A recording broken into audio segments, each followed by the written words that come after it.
In a sunny day, we arrived in Pattaya.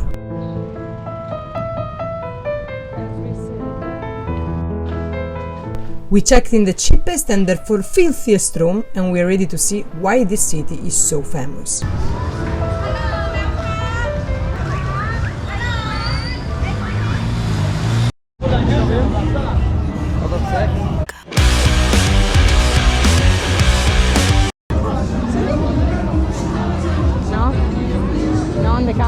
If you've ever been to Thailand, you heard of Pattaya, the forest city. Sun, sea, sand, and sex. Famous for a kind of tourism that would make many turn up their nose. To understand what we're really talking about, it is enough to type on Google "World's Prostitution Capital", and all the articles that come out will be about Pattaya. Before coming here, people told us not to go. Not because it's dangerous or not aesthetically appealing, it's actually the opposite, but because of its fame as some kind of modern Sodom and Gomorrah. Indeed, there is a lot to take all at once. Seems like the whole city is a red light district with hundreds of clubs, bars and massage shops, which make Pattaya's nightlife one of the most active we have ever seen. This is like a single man heaven. Alcohol, girls, bars and amusement of every kind. That is why you can find plenty of Western men enjoying it. What is hard to get used to is the difference of age between the mixed couples. You can easily see an old man holding his hands with a gorgeous young Thai lady in her early 20s.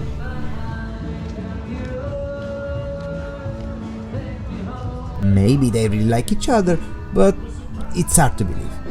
Couples like these indeed seems not to have much in common, as often they share a meal awkwardly silent while she scrolls her phone. Now here everything seems made to tempt men.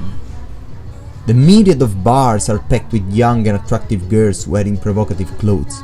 Neon lights create the right ambience and attract customers like flies would do. The money machine perfectionated itself through experience, and now girls pursue specific interaction rituals aiming to make customers paying for drinks and eventually have sexual relations in exchange of money. Technically, prostitution is illegal in Thailand, but it is so involved in Thai culture that it remains hard to eradicate. Money is what moves everything, of course, and where there's demand, there's a market. So Pattaya shifted from being a small fisher's village to a big sin city where around 27,000 of the 120,000 inhabitants are sex workers. Moreover, Thailand is a largely Buddhist country and prostitution is not seen well from the religious perspective. But since karma is the main belief that shapes human lives, it is believed by many that a harsh living condition is due to the misbehavior of the previous life. And so even prostitutes accept stoically their condition. Without corruption, a place like Pattaya couldn't even exist in a country where prostitution is illegal. In Pattaya, a girl of poor origins can make easily 10 times what she would earn with a regular job back home. So here we must consider to what extent we judge negatively the whole thing because of bias or what is objectively wrong. Meeting point.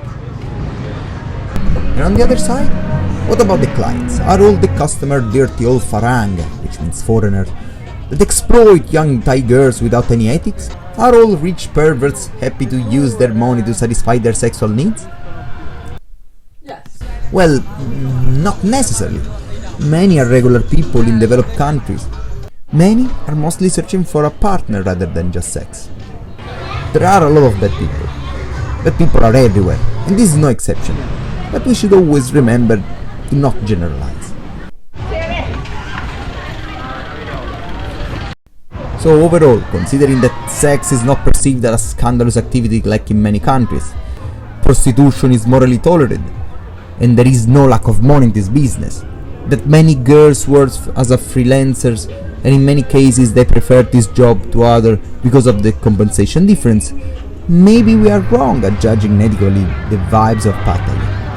Maybe we are just bigots seeing it like a vortex of iniquity and perdition, forgetting that prostitution has always existed. But on the other side, let's keep in mind that behind the amusement of Pattaya, there's a dark side that who's willing to enjoy them don't even want to look at.